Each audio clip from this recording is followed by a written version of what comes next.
Elevo os meus olhos para os montes, de onde me virá o socorro? Meu socorro vem do Senhor que fez o céu e a terra.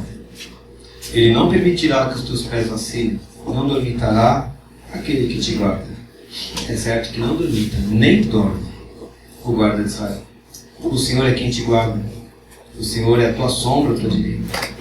De dia não te molestará o sol, nem de noite a lua. O Senhor te guardará de todo mal, guardará a tua alma. O Senhor guardará a tua saída e a tua entrada, desde agora e para sempre. Senhor, tua palavra está aberta diante de nós. Rogamos ao Senhor que dê graça para trazermos a instrução da tua palavra com fidelidade, Senhor. Que toque os corações conforme as suas necessidades, que o Senhor conhece melhor do que ninguém. Nós nos colocamos nas tuas mãos e pedimos que o Senhor faça a tua vontade no nosso meio. Em nome de Jesus. Amém. Amém. Ninguém gosta de correção. Premissas erradas levam a conclusões erradas. E muitas vezes a decisões erradas também. E às vezes a gente precisa ouvir alguma coisa que nos diga, ó, você está fazendo tudo errado. Mas a gente não gosta de ouvir, mas de vez em quando é necessário, né? E eu estava pensando na história de um pastor norte-americano que contava que ele tinha um cortador de grama e um dia ele quis arrumar a hélice, né, do cortador, ficava embaixo assim, ele virou o cortador e tinha uma porca que ele tinha que soltar ali, né, para fazer o ajuste, e ele pegou a melhor chave que ele tinha para encaixar ali naquela porca e fez força de tudo que era jeito e nada. Aí ele pegou um cano de 1,20 m de comprimento, acoplou ali para dar mais alavanca, fez força e não aconteceu nada. Aí ele subiu em cima do cano e ficou pulando assim, igual a gente faz em chave de roda de automóvel, né? Para ver, e nada, não aconteceu absolutamente nada. E quando ele estava quase na carne já, entendeu? Perdendo o domínio próprio e tudo mais, o vizinho apareceu e falou, ó, fulano, eu tinha um cortador de grama igual o seu, se eu não me engano, a porca virou para o outro lado, aí invertida.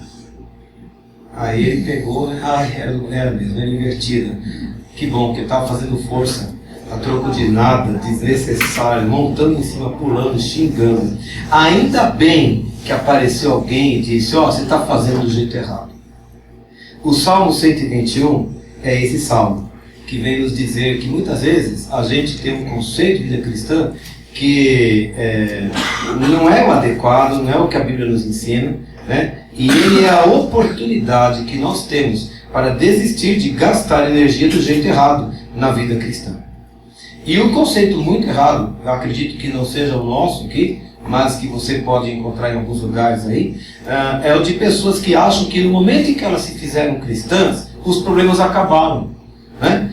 Não tem mais luta, a fé nunca vai ser colocada em xeque, resolveram-se todas as suas pinimbas financeiras estão arrumadas, você nunca mais vai ter tentação de ordem nenhuma, né? Você não terá problemas conjugais, você não enfrentará crise de nenhuma espécie.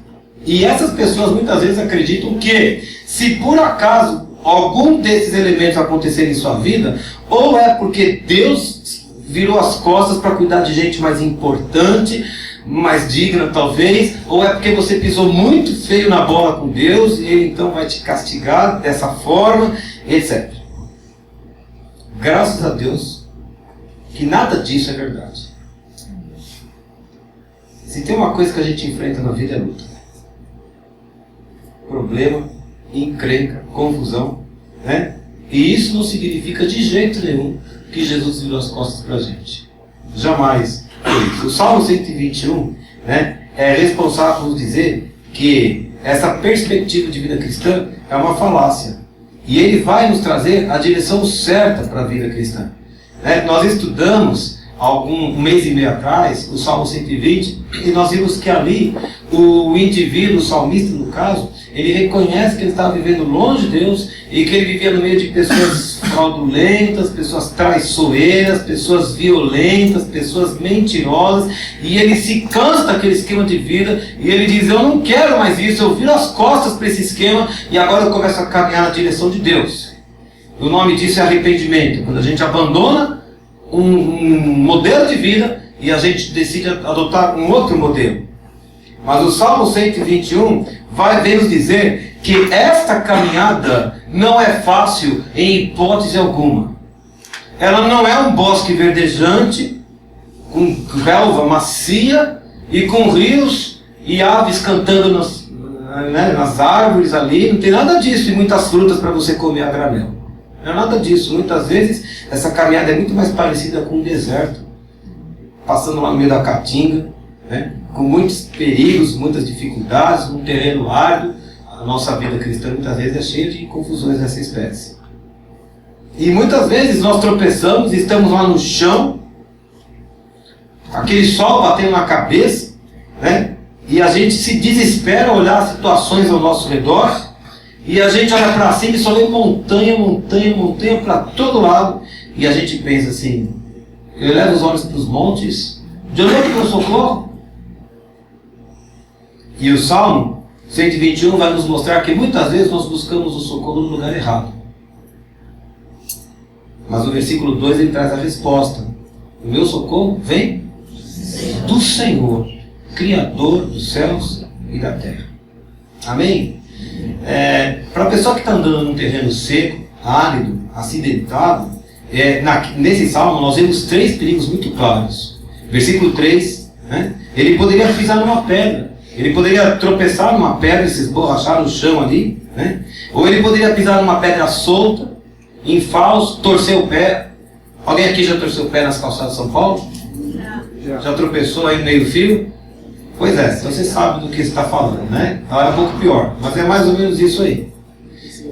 Versículo 6 fala de um outro risco. Havia o risco da insolação. Eu lembro que no dia que eu fui jurar a bandeira, faz bastante tempo, nós tínhamos sol naquela época também, mandaram todo mundo lá, você é daquela época, mandaram todo mundo lá pro bolsão do estacionamento do Ibirapuera, ali atrás da Marquise, num dia X ali, mandaram a gente chegar às 8 horas da manhã, e a gente ficou em pé, plantado ali, falaram, fica aí nesse lugar aí a gente ficava lá, para jurar a bandeira ao meio-dia, colocaram a gente parado embaixo do sol. Aí daqui a pouco um começou a desmaiar aqui, outro desmaiando acolá, porque ninguém mais estava aguentando o sol na cabeça. Para vocês, 18 anos agora, está fácil a sua vida, você não viu nada, e eu nem servi, graças a Deus. Né? Mas insolação acontece até no Ibirapuera. Você imagina nesse lugar aqui, né? Então a pessoa podia estar sujeita a situações de fadiga, de um estresse que não sabe de onde vem. Você sabe as suas contas para pagar, os seus compromissos para resolver, os seus contratos para assinar, a cobrança porque você tem que bater a meta, porque você tem que tirar nota na prova, porque você tem que passar no vestibular, porque você tem isso, porque você tem aquilo, porque você tem que entregar relatório, porque tem alguém te cobrando, porque você tem que fazer as compras, você tem que abastecer sua despensa, e um monte de coisa acontecendo ao mesmo tempo na sua cabeça desse tamanho. E o outro risco é o da lua. A lua aqui representando a noite. O Drummond escreveu um poema em que ele compara a época da Segunda Guerra a uma noite tão densa, em que as pessoas estavam umas aos lados das outras e elas não conseguiam nem tocar a próxima pessoa, porque elas não viam. Elas só sabiam que tinha alguém do lado porque elas ouviam, sentiam a respiração da pessoa. Mas elas não conseguiam nem saber se era aliado ou se era inimigo. E muitas vezes a noite que nós atravessamos é dessa categoria. E você se enche de pavor, você se enche de medo, de angústia, de terror, porque às vezes as situações da vida são angustiantes mesmo. Então alguém podia tropeçar numa pedra, alguém podia não aguentar a pressão do dia a dia, alguém podia sofrer de terrores, de pavores e ficar até alucinado. Alucinado vem daí, da lua. Né? Pois é. Hoje em dia, talvez os nossos problemas sejam diferentes. Talvez o seu problema seja o medo de um homem-bomba dentro da igreja agora. Natan. Porque ele olhou, entendeu? É como, sabe aquela pessoa que olha e fala, como é que ele me descobriu? Ele olhou assim. Ela se entregou só nos olhos aí. Mas você está sujeito à violência na rua,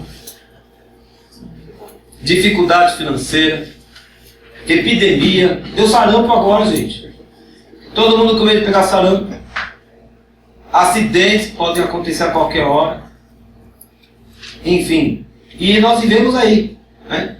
Com o coração aos pulos, por causa de tantas coisas que podem acontecer a qualquer momento. E você faz a pólice de seguro, convênio médico. A gente faz de tudo. A gente faz de tudo. Empresa monta CIPA, Comissão de Prevenção de Acidentes. E não presta para nada, né, no final das contas. Mas enfim, presta sim. E presta para quem é eleito também para CIPA. Estabilidade. Exatamente. Lá no Mackenzie tem uma história assim, né? O cara foi eleito para CIPA, quando a pessoa se candidatou, ele ia falar, esse estava no bico lá do tiro de meta lá, entendeu? E antes que acontecesse, a pessoa conseguiu a eleição, mais 2 anos já está garantida. Para isso serve também. Até que a gente se depara com o versículo 3, né? Ele não permitirá que os teus pés vacilem, não dominará aquele que te guarda. Agora, cuidado com esse versículo. Tem gente que lê esse versículo e acha que Deus está dizendo que não haverá problema de qualquer espécie. Ele não está dizendo isso. Ele está dizendo que ele não vai permitir que o pé vacile, quer dizer que tem pedra no caminho. Ele fala que o sol não vai molestar, mas tem o sol. Ele fala que a noite não vai perturbar, mas a noite existe. E aí você olha ao seu redor, você conhece tanta gente crente que já teve depressão, que tem síndrome de pânico. Você não tem noção.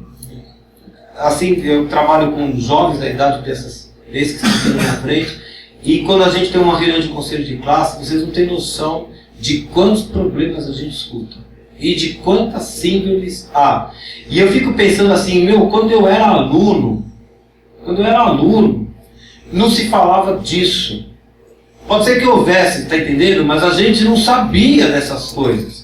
E mesmo quando eu comecei a trabalhar, não se falava disso. Hoje você tem uma sala, eu tenho uma sala lá que tem 10 alunos com categorias diferentes de transtorno, de tudo que você possa imaginar. E às vezes até crente. E aí você tem... A gente observa esse quadro, a gente conclui ou que essas pessoas nunca foram cristãs, porque a Bíblia fala, ele não permitirá que os teus pés vacilem, não dormitará aquele que te guarda. E você vê a pessoa numa situação dessa, você fica pensando, bom, ou essa pessoa nunca foi crente, ou a Bíblia está mentindo. Graças a Deus, nenhuma, nem outra são verdadeiras. Na verdade é que a gente interpreta mal o sol. E o Senhor, então, nos indica que a gente tem que aprender a ler direito a Bíblia. Né? Então, voltando ao versículo 1, né?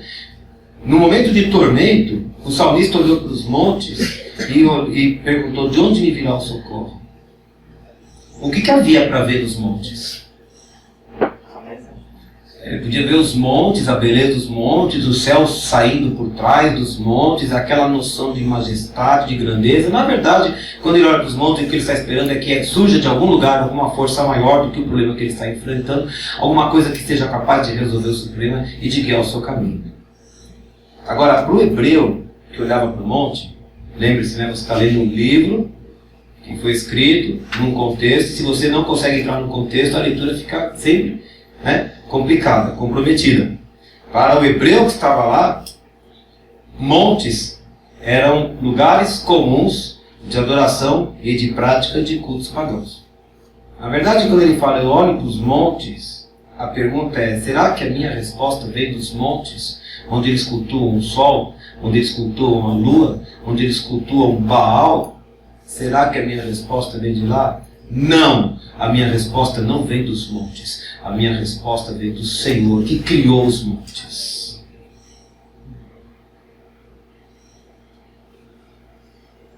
A nossa resposta não está nas coisas ao nosso redor, embora elas possam até ser úteis muitas vezes. Mas a nossa resposta, a nossa salvação vem do Senhor. E era disso que ele estava falando aqui.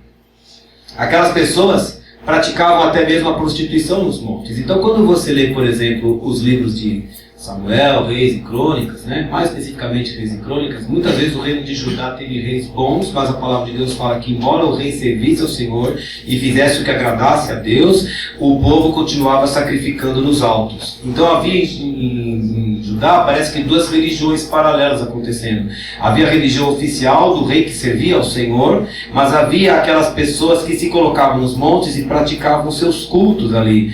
E o Senhor recriminava essas coisas, tanto que ele manda mencionar na Bíblia, as pessoas continuavam sacrificando nos altos. E muitas vezes, então, as pessoas, esse foi um hábito que Israel herdou, porque não foi capaz de expulsar os povos daquela terra. Quando Deus introduziu Israel em Canaã, disse: expulsem esses povos, porque se vocês não os expulsarem, esses povos serão laços para vocês. E daqui a pouco eles começaram a praticar tudo aquilo que os povos da região faziam. Entende por que mistura não funciona? Mistura não funciona porque tem uma hora que a gente vai incorporar o valor do outro. Nunca é o outro que incorpora o nosso valor, é sempre a gente que aprende do outro. Sabe por quê? Porque nós somos feitos de carne. Por causa disso. Não é por outro motivo. Né? Mas então, as pessoas subiam lá: eu quero a proteção do sol, procuro o sacerdote do sol; eu quero proteção para o terror noturno, procurasse então a sacerdotisa da lua, e assim por diante, né? Então eles praticavam todo tipo de imoralidade, orgias mesmo. E a título de curiosidade, né, alguns adoravam Baal, né? De acordo com as lendas hebraicas, Baal era um deus que vivia de orgias e de bebedices, e que tinha um sono profundo. Baal vivia borracho, espanhol aqui, entendeu? Bebaço, né? Caindo de sono. Aí você entende por que é que os sacerdotes de Baal, lá no Monte Carmelo, né, em 1 Reis 18, ficavam se lancetando, se cortando. Era para tentar acordar o Deus. E Elias zombava, né? Vai, fala mais alto aí, vai ver que Baal está dormindo. Elias não estava fazendo outra coisa a não ser remetendo as lendas de Baal ali. Vai ver que ele está dormindo, precisa gritar mais alto. Ele bebeu demais na última noite. Estava lá, né? Então eles adoravam Baal. Agora o legal é que o versículo 3 fala assim: não dormitará que ele te guarda. Versículo 4: é certo que não dormita, nem dorme. Baal dorme, meu querido, mas o nosso Deus não dorme. Aleluia. Baal dorme e não acorda mais, mas o nosso Deus não dorme, nem tira soneca. Ele está olhando para nós o tempo todo. Nós estamos seguros nas suas mãos. Jeremias capítulo 3, falando sobre esse culto nos montes aí, versículos 21 a 23.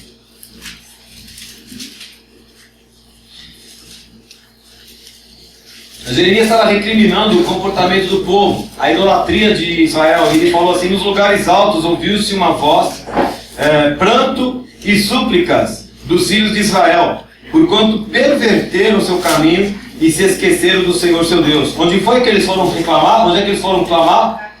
Nos lugares altos. Versículo 22. Voltai, filhos rebeldes, eu curarei as vossas rebeliões. E aí então eles falam: eis-nos aqui, vimos ter contigo, porque tu és o Senhor nosso Deus. Na verdade, os outeiros não passam de ilusão, nem as orgias das montanhas. O próprio povo de Israel foi capaz de reconhecer que o que eles haviam praticado durante tantos anos não era capaz de trazer salvação para eles. Aí o texto termina: com efeito, no Senhor nosso Deus está a salvação de Israel. Os deuses de hoje não são os mesmos. Não adoramos o sol, a lua nem Baal. Mas muitas vezes nós temos outros seres que nós reputamos como sendo aqueles que vão trazer as respostas para as nossas angústias. E a gente continua esperando que desses lugares venha a ajuda para nós. Mas o versículo 2 diz: o meu socorro vem de Jeová. O meu socorro vem de Jeová. Jesus de Nazaré. É Ele que tem socorro para mim.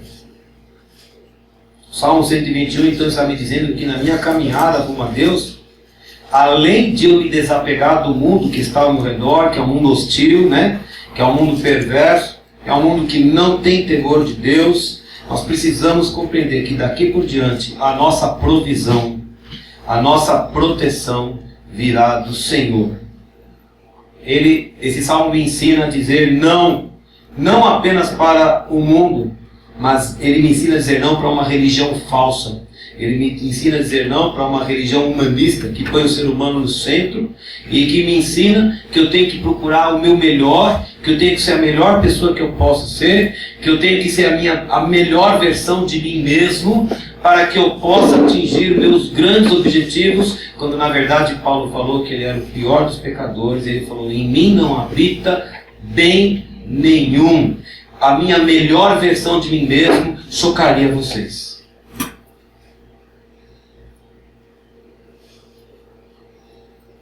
A sua também. Você não ficar com inveja de mim. E esse é o momento em que nós dizemos não para essa religião do mundo e passamos a dizer sim para o nosso Criador. Teve um teólogo chamado Dietrich Bonhoeffer. Difícil o nome, eu achava que caçar dinheiro era difícil, mas é música.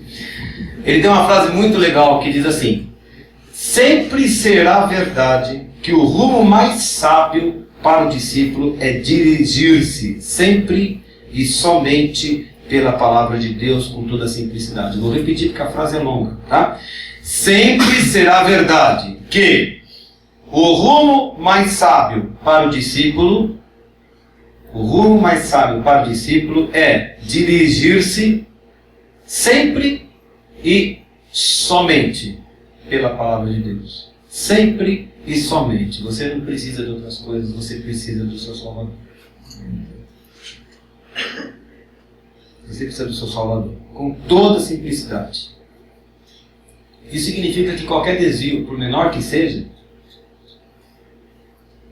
que a gente pratique em relação às Escrituras, quaisquer que sejam as circunstâncias, nunca será a solução mais sábia.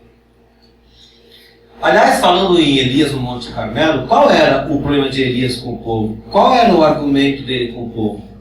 Até quando cocheareis entre dois pensamentos? Se o Senhor é Deus, serviu. Se é Baal, serviu. Agora não dá para ficar servindo os dois.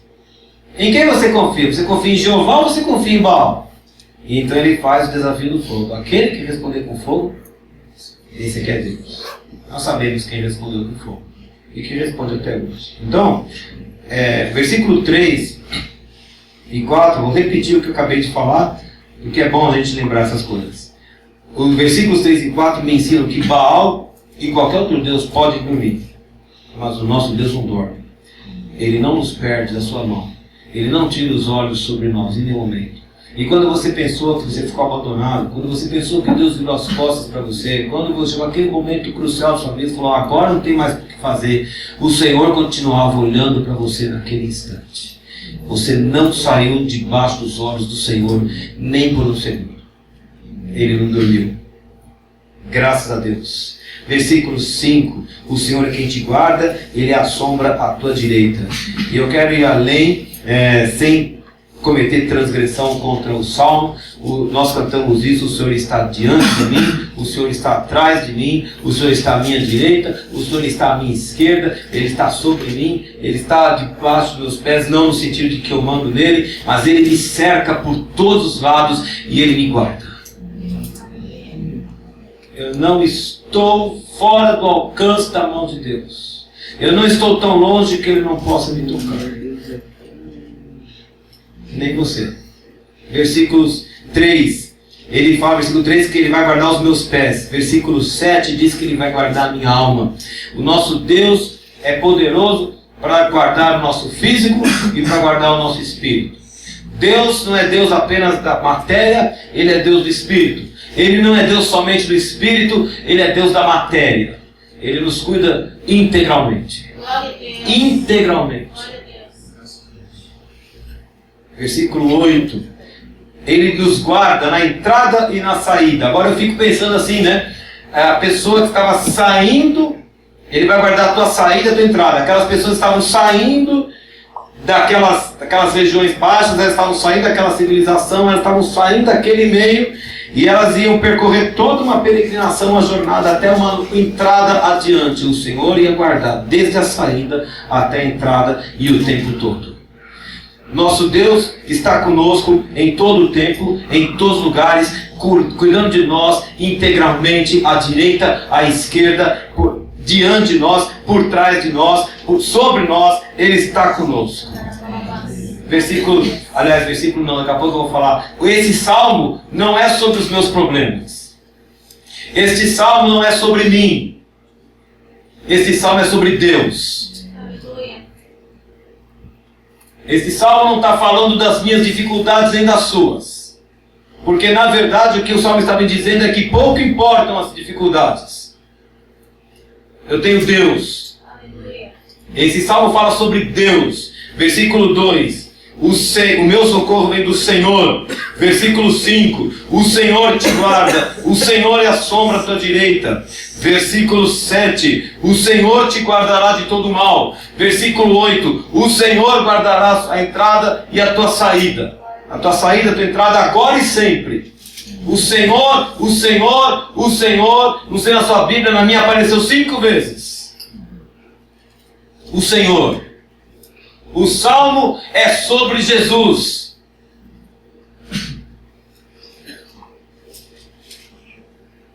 E Jesus nesse salmo é apresentado como aquele que guarda. Versículo 3, você está acreditando em mim aí? Não dormitará aquele que te guarda. Versículo 4, é certo que não dormita nem dorme o guarda de Israel. Versículo 5, o Senhor é quem te guarda. Versículo 7, o Senhor te guardará de todo mal, guardará a tua alma. Versículo 8, o Senhor guarda a tua saída, Ele guarda a sua entrada. O salmo é sobre Deus e sobre a proteção que Ele tem sobre nós sempre, mesmo quando passamos pelo meio do deserto com o sol fritando a nossa cabeça. Você não está sozinho. Aleluia. Nós não estamos sozinhos. Meu socorro vem. E eu chorava lá em Atibaia cantando isso. Tem um dia que eu não conseguia. Você não percebeu, né? Eu estava ali do lado ali assim. E eu falava, Deus, as notícias eram horríveis. As pessoas ligavam para mim, ligavam aqui de São Paulo para mim, e só me davam notícias tristes.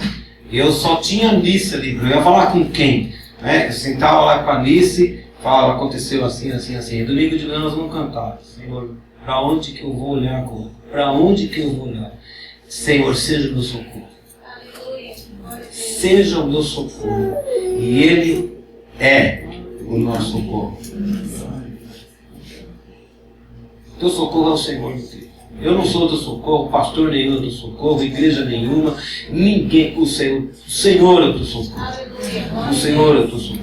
Esse salmo, gente, é uma promessa. É uma promessa. O Senhor se coloca como sendo a garantia de que os seus propósitos vão se concretizar nas nossas vidas. Porque Ele vai percorrer conosco a caminhada. O propósito de Deus é que nós cheguemos até Ele. É que nós cheguemos à sua presença. O propósito de Deus é que nós sejamos como Cristo. E Ele vai nos acompanhar nessa caminhada, nesse roteiro todo, até chegarmos ali. O Senhor vai nos aquecer do frio da noite, do deserto. O Senhor vai nos refrigerar do calor do dia, do deserto. E como foi com Israel? Como foi com Israel no deserto? Ele vai guardar o povo da insolação. E Ele vai guardar o povo dos terrores da noite. A nuvem de dia, o fogo à noite, iluminando, ninguém está no escuro. A gente sabe onde a gente está andando. Aleluia. Acaba com o pânico, meu querido. Manda embora o pânico. Você não precisa disso. A Bíblia é um livro realista. Se tem um livro que é realista, é a palavra do Senhor. Ela nos adverte o tempo todo sobre dificuldades na vida. Mas ela garante a preservação da nossa alma. Em Mateus 6,33, desculpa, não é 33. Em Mateus 6, Jesus fala assim: não nos deixes cair em tentação, mas livra-nos do mal. O mal está aí, a tentação também, mas o Senhor tem poder para nos livrar disso. João 17,15, Jesus orava e falava assim: não peço que os tires do mundo, mas que os guardes do mal. O mal está aí.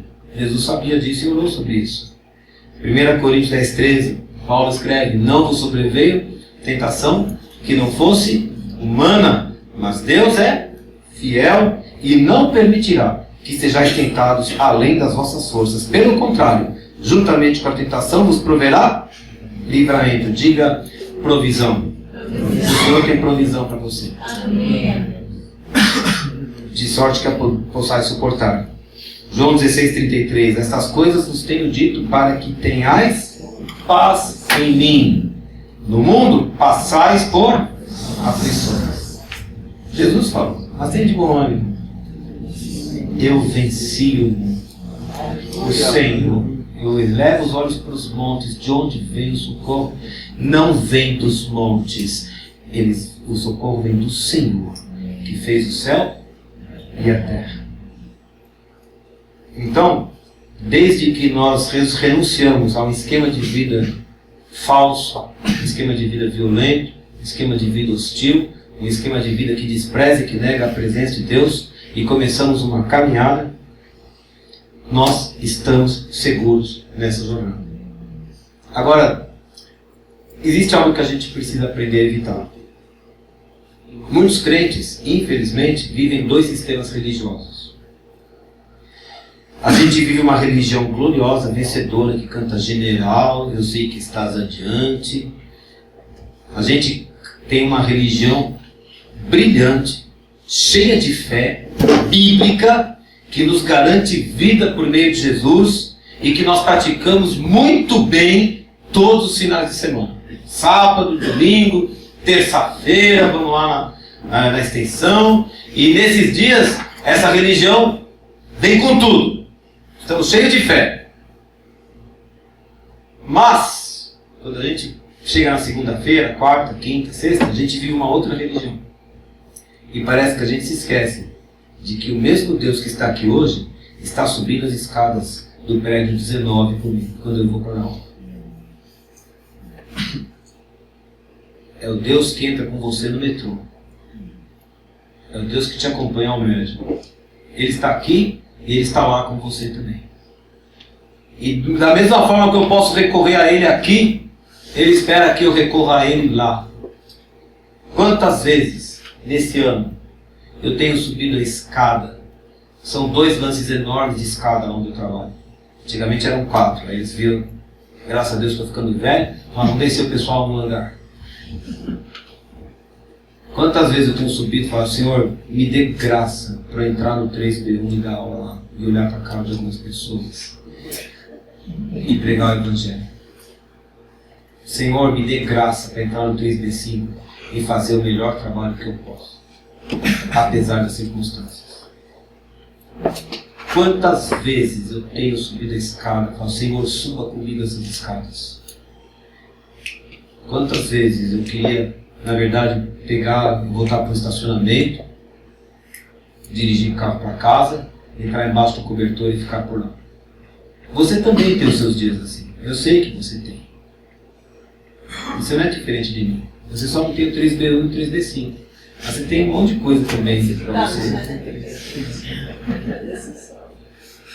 E a gente tem que pedir: Senhor, me ajuda a subir mais esse degrau. Me ajude a entrar nessa sala. Me ajude a escrever esse parágrafo. Me ajude a preparar essa aula. Me ajude a atravessar a rua e bater naquela porta. Me ajude. Mas parece que a religião só vale para dentro da igreja. Esse Jesus, parece que ele só serve aqui dentro. Mas Ele quer nos acompanhar lá fora também. Aí, quando a gente não consegue resolver as equações da vida, a gente precisa, né? Eu vou buscar nos livros de autoajuda, eu vou ler Paulo Coelho. Por favor, não leia Paulo Coelho. Não faça isso. Tem tanta coisa melhor para ler. Até no mundo tem coisa melhor para ler. Enfim. Você vai buscar na autoajuda. Você vai buscar nos profissionais da alma. Você vai buscar nos blogueiros do seu coração. Você vai buscar nos conselhos de amigos que nem conhecem o Senhor Jesus, que nem têm temor de Deus, e você vai esperar que eles vão te dizer o que você vai fazer da sua vida. Você vai buscar terapia de tudo que é jeito. Quando o Senhor fala, eu estou com você. Eu vou te proteger da insolação. Eu vou te proteger do aloamento. Eu vou te proteger. Você está na minha mão. Eu não estou falando que não há bons profissionais, que as pessoas não podem. Tem muita gente boa, profissional, tem muito crente sério, que pode trazer orientação importante para a sua vida em todas as áreas. Eu não estou falando disso. Eu estou falando que a nossa confiança tem que estar no Senhor. Assim como quando você vai a um dentista, você confia no dentista, mas você espera que o Senhor pegue a mão do dentista. Assim como você espera que o Senhor esteja com as mãos do médico que vai operar o seu cérebro, né? Obviamente a gente confia, a gente passa por muitos profissionais, mas a gente espera que o Senhor os oriente. Essa atitude dúplice de ter uma religião para a igreja e uma outra que a gente esquece que Deus existe, é exatamente o que se passava com Israel. E que Elias confrontou. Até quando vocês vão coxar entre dois pensamentos? Ou é Baal ou é Jeová. Como é que é essa história? E aí a gente começa a achar, não, Deus tem coisa mais importante para fazer. Deus não está preocupado com a conta de luz que venceu. Isso é pequeno para Deus. Deus deve estar preocupado com coisas mais importantes. Mas eu quero te dizer que Deus está preocupado sim, com os centavos e com os detalhes da sua vida.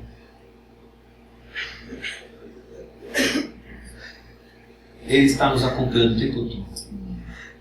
Então eu termino falando isso. O Salmo 121, ele não diz que você não vai enfrentar problemas. Ele nunca disse isso.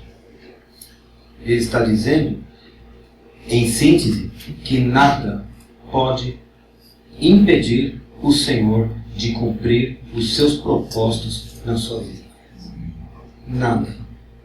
Nada vai nos afastar dos propósitos para nós. O que diz Romanos 8:28? Estou bem certo que todas as coisas cooperam para o bem daqueles que amam a Deus e que são chamados segundo até mesmo as pedras no caminho, até mesmo a insolação na cabeça e o pavor da noite que podem vir sobre nossas vidas. O Senhor vai tomar em suas mãos para cumprir seus propósitos em nossas vidas. Eleva os olhos para os montes. De onde virá o socorro? Vem do Senhor que fez os céus e a terra. Ele não permitirá que os teus pés vacilem. Ele não dormitará. Não dormitará aquele que te guarda. É certo que não dormite nem dorme o guarda de Israel. O Senhor é quem te guarda. O Senhor é a tua sombra, à tua direita. E de dia o sol não te molestará, e nem à noite, nem de noite a lua. O Senhor te guardará de todo mal. Guardará a tua alma. O Senhor guardará a tua saída e a tua entrada, desde agora e para sempre. Louvado seja o Senhor. Louvado seja o nome de Jesus. Louvado seja o nome do Senhor. Que hoje você tenha uma oportunidade de reafirmar sua fé em Jesus. Mas que não seja só até você sair do portão afora hoje. Carregue isso para a semana toda. Ele estará com você o tempo todo. Você não estará sozinho. Você não está sozinho. Tem épocas na vida em que a gente pensa que vai perder a cabeça. Teve uma época na minha vida em que eu orava no meu carro e falava, Deus, não me deixa ficar louco. Não me deixe ficar louco. Não me deixe ficar louco. Eu estou ficando louco, Deus. Não me deixe ficar louco. E o Senhor me guardou de ficar louco. Você passa por aflições desse tipo. A tua fé é colocada em xeque o tempo todo. As situações muitas vezes não mudam, as circunstâncias parece que só pioram, você fala, o que está acontecendo ao meu redor? O Senhor está do seu lado, Ele está à sua direita, Ele está à sua esquerda. E acabou, Ele diz que está lá e pronto. Siga em frente. É deserto mesmo. Mas você vai chegar do outro lado. Amém. Você vai chegar do outro lado. É isso aí, Jeová. Você vai chegar do outro lado. Não, ninguém vai tirar a pedra da sua frente. Não vai passar lá uma moto niveladora na frente assaltando para você. Não vai. Não vai. Mas Ele vai ensinar a gente a andar por cima das pedras. Em nome de Jesus. Em nome de Jesus.